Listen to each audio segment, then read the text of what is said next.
We're back out here once again, and today we're talking about some tips and hacks that I learned from some pro anglers that will really help catch more fish during those fall months. Stick around, you don't want to miss this one. I got a piece of gunk. No, that's a fish. That's a good fish.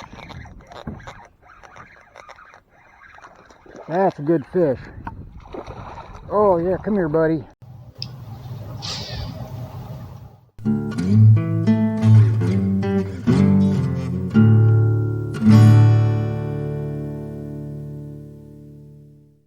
And here is this video's featured comment. Congratulations! If you would like to have a chance to have your comment featured in an upcoming video, all you've got to do is leave a comment. And now, on with the video. Welcome back to Lowbrow Fishing. And everyone knows Old Lowbrow loves fishing during the fall. It's probably my favorite time during the year. And there are several reasons for that. First of all, those bass are feeding up for the winter. They're gorging themselves on so many different prey species that it can really activate that bite. And the window of opportunity, the amount of time that we as anglers have to catch those fish, in some instances, like here in South Mississippi, can be several months long. So I love fishing in the fall. If you don't fish much during the fall, I'm telling you what, give it a try. You may just be surprised at how much fun it is and how many fish that you can catch. Now, over the years, I've had some pro angler buddies of mine show me that, well, just because we're fishing the same type of bait doesn't mean we're using it in the same fashion.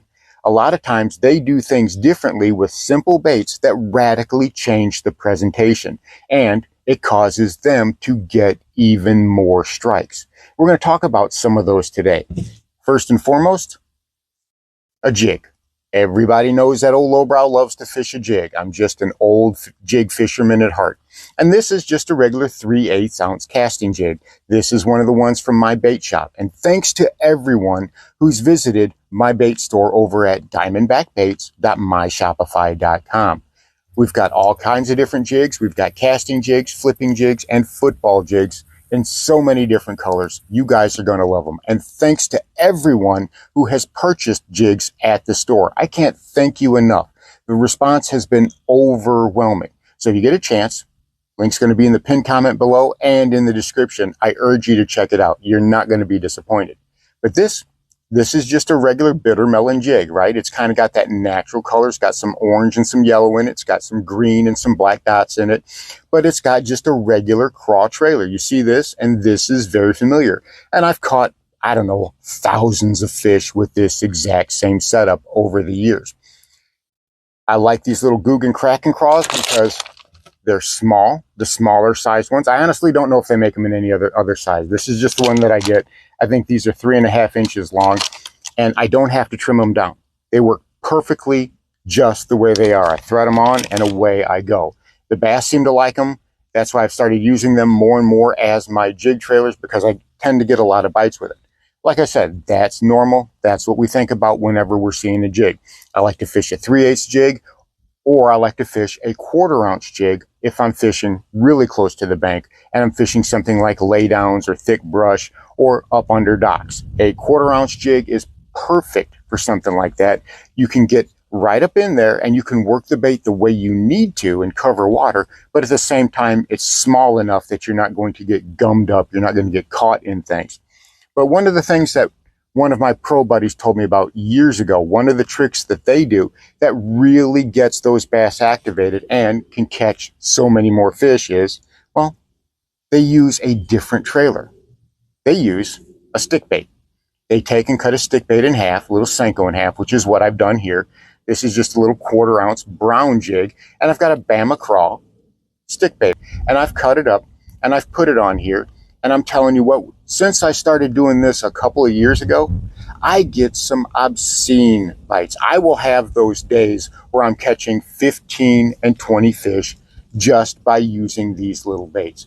They get great bites, and I can fish them in shallowish water. I'm usually fishing the 1/4 ounce, in about 8 feet of water or less. It doesn't matter if I'm right up near the bank. A lot of times I'm fishing those hydrilla flats like we have around the lake, but even still, right up near the bank, I've caught so many fish with these smaller types of jigs using this as a trailer, just using a regular stick bait as a trailer. And it's paid so many dividends for me. It's so simple.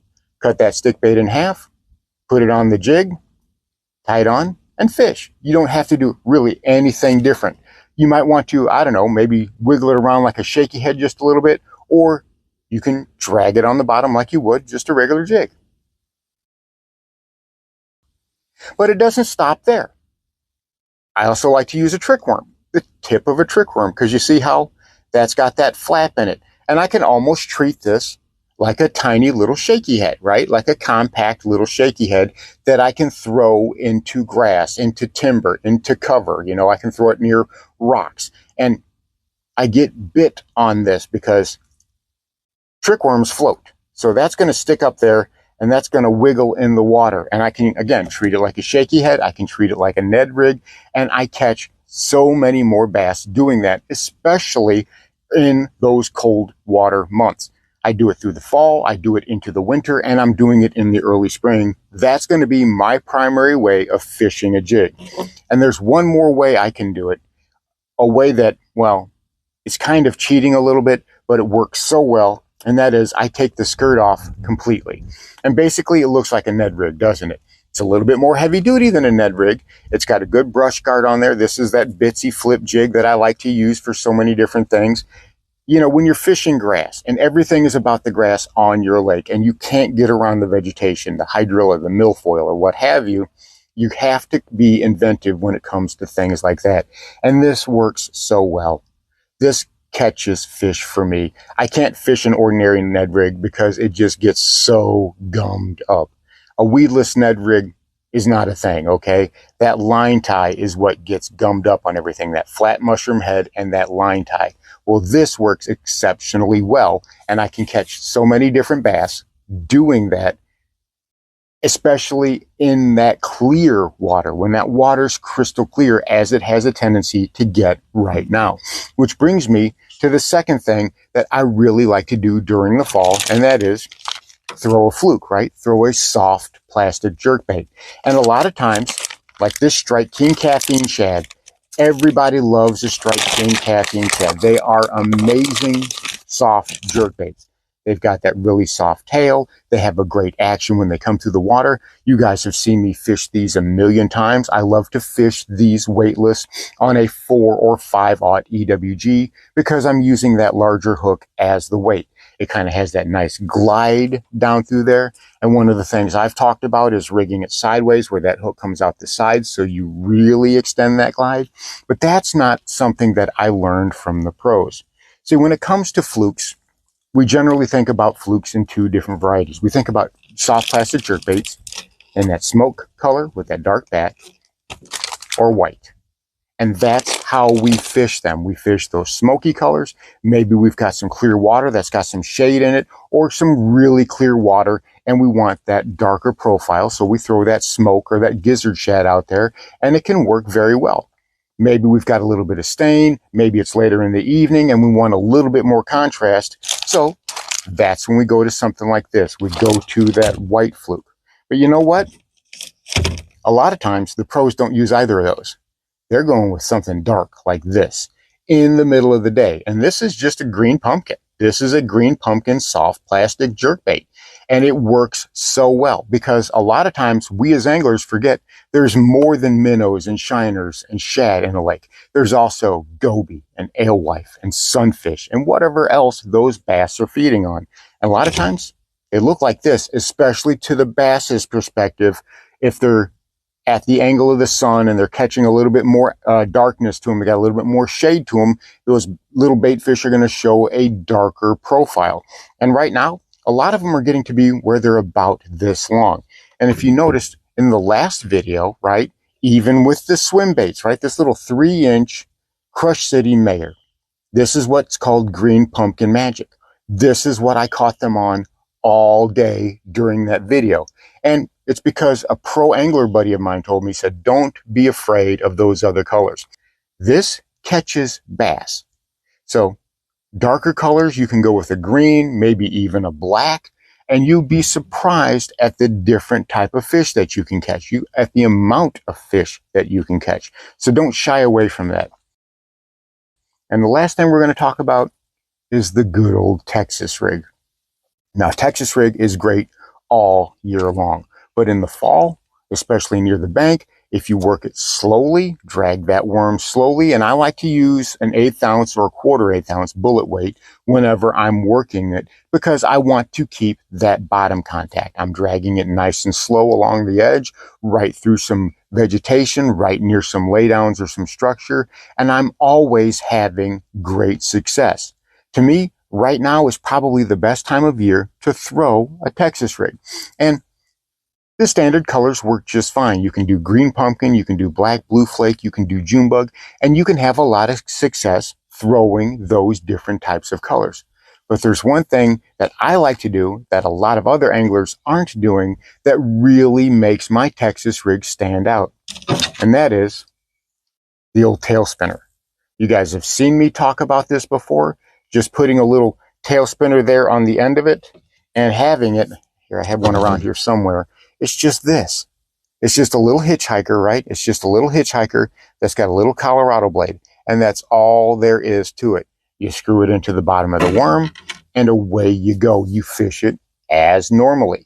And as you're dragging that worm along, this gives a little flick, this gives a little flash. Now, I use it more on days that maybe have a little bit of stain. Maybe there's some darker shade under the water, like if I'm fishing under a laydown or fishing up under a dock, where it's not going to be right out in the bright sun. If I have bluebird skies and then I've got some good wind, or even if I've got some cloud and I've got some good wind and I have that surface water breaking up the light as it's rolling and churning, then that's another good time to use it. You break that out whenever you've got some wind, whenever you've got a little stain or some color, and it can make a really huge difference, especially if you go nice and slow with it. You know, you can tap it a little bit just to make that worm move just a few extra inches and get that blade to spin and kick, but it draws those bass in. It really gets their curiosity, and it can really invoke some really heavy strikes. I've been fishing that tail spinner worm for a couple years now.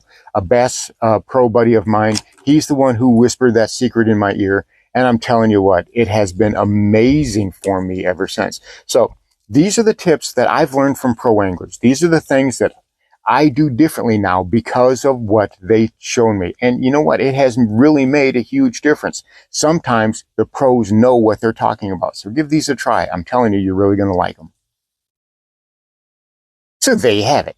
Some tips and tricks I learned from some pro angler buddies of mine over the years. And these are ones that really helped make a difference. This is not something that I've seen them talk about openly, and I'm probably going to catch some heat from them from sharing this with you, but it works. Give these a try, and I'm telling you, you're going to see a huge improvement in the interest that you're getting from those bass. Thanks for watching Lowbrow Fishing. We'll catch you in the next one.